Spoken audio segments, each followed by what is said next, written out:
Hello everybody, Hyper Mario Sunshine here, and we got a little special video for you guys, and we are unboxing a figure that has come in, and I've been waiting for this for over a year. It was announced back in August of 2024, and now it's finally here, but it was here due to a bit of delays, especially with, the recent tariff stuff. I had to change my shipping, especially because I believe EMS has decided to stop any deliveries until further notice. There was a suspension on it. So today I finally got it shipped with a different shipping company. I was able to change everything, and I got my refund, and I had to repay. And luckily, it was actually cheaper switching over to this one, but it came pretty quick. So not only did I save a bit of money, but it also still came just in time. So without further ado, let's open this up. What figure did I get, you may ask? Well,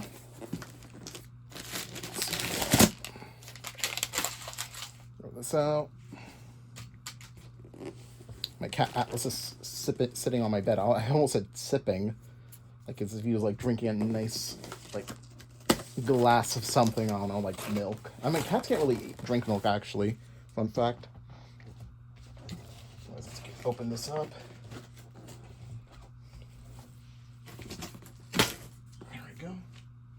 Got that open.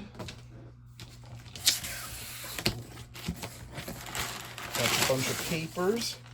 And oh boy, you could kind of already see who it is. Whoa! Grab this out, and there it is. Just get the bubble wrap off.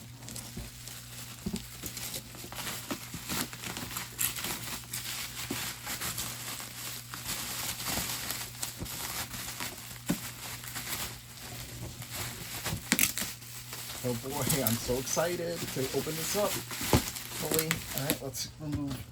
There's something else in here. It feels just as heavy. Just more paper. A bunch of paper. Plus just the size of the box too. Alright. There it is.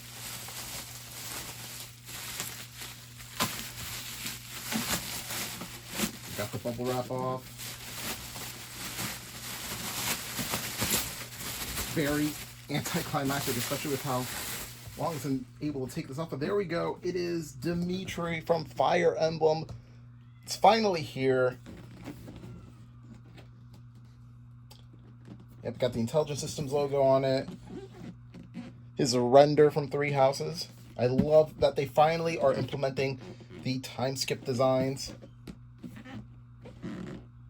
To be honest, I kind of wish that because like other Fire Emblem figures have been getting this like custom art, like from some of the artists that do the Fire Emblem games, or even in Heroes, for instance. But I kind of wish this one, because I guess it's kind of based off of this, but at the same time, he's like even more slouched, and his arms lower, and his mouth isn't like there's no like grid, like how his mouth is like gritting his teeth. And his lance is also arched in a different way. Air is arched in a different way. It would have been cool to see like a different take on it, like to see like a new render. But yeah, other Fire Emblem figures have been doing that though, like Ike's and Lucina's and Lynn's. I actually do have the 1/7 size Lynn figure. I do also have the pop figure for Dimitri and Edelgard. I think my most wanted figure now is probably. Actually, I do want to get Byleth somewhere down the line, so that way she matches with Dimitri. But down the line, I do want to get, hopefully, if it's ever announced one day, an adult Tiki figure, because I think I've really fallen in love with Tiki throughout the past year or so. And plus, unlike with putting Tiki, well, adult Tiki in Faye, for instance,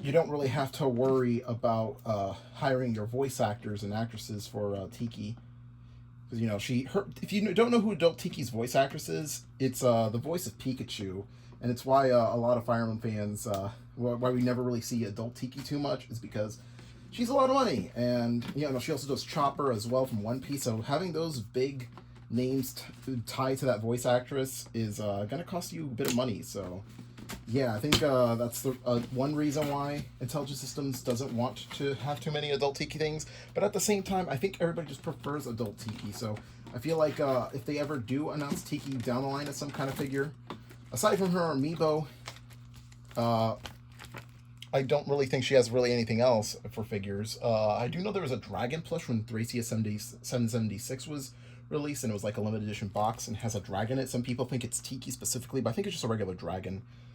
We got ourselves the figure itself, how to put up Eredvar, and also how to put it on Dimitri as well. I guess his arm's already kind of attached to it. You got to attach the arm to Dimitri himself. It's got both Japanese and English because they kind of figured that, you know, someone from America is going to buy it early before it comes to America.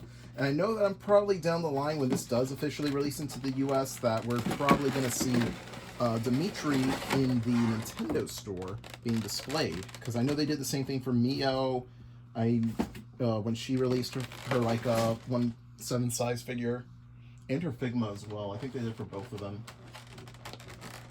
All right, there he is. He's covered by all the protection in the world. All right, let's open you up. Get him out of his what's keeping him caged in. I guess he's caged like a beast in a way. How he would like to, how his angry self would like to be preferred.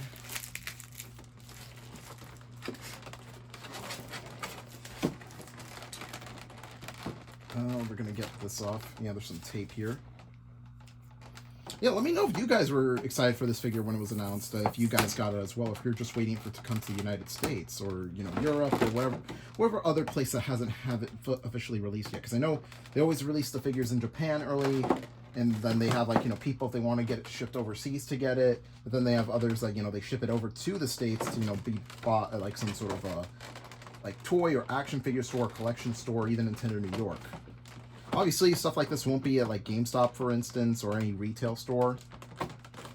Like, the only place I could figure that could be as, like, Nintendo New York, for instance, and maybe some kind of, like, you know, big toy store that's, like, in partnership with Nintendo or Nintendo trusts.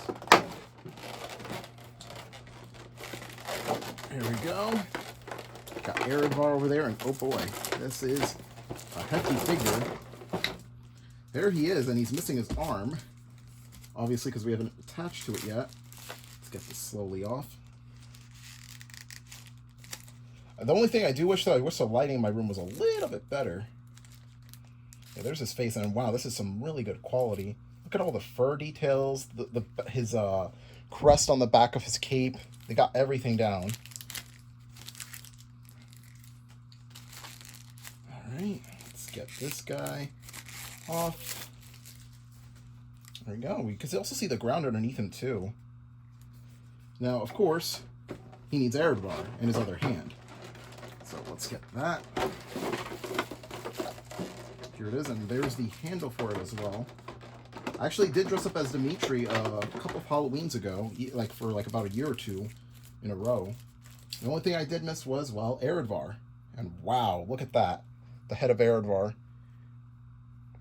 And as you guys do know, we are getting technically either a prequel or sequel to Three Houses with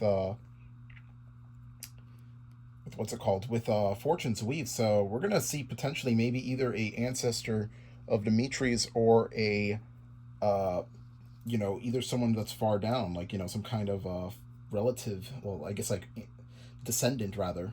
It depends. I think more people are leaning it towards being a sequel to a prequel.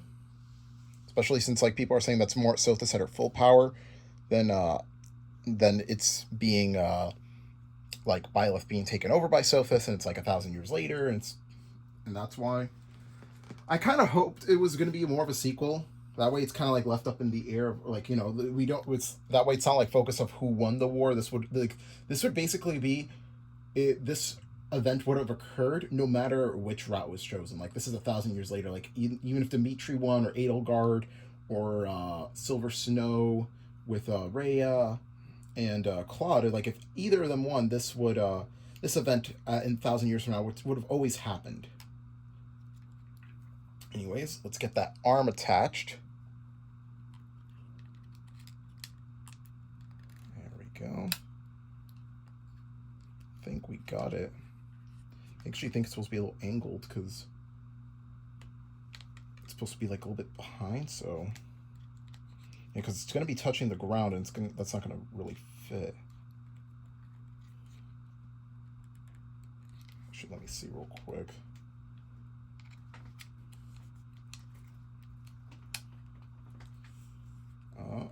Is this it? No. Yeah, because angle like this, I'm going to see, like, it has to be tilted this way, maybe? No, that was way off. Alright, let me see. So my cat Atlas is over there if you guys don't see him. Alright, let me try it like this.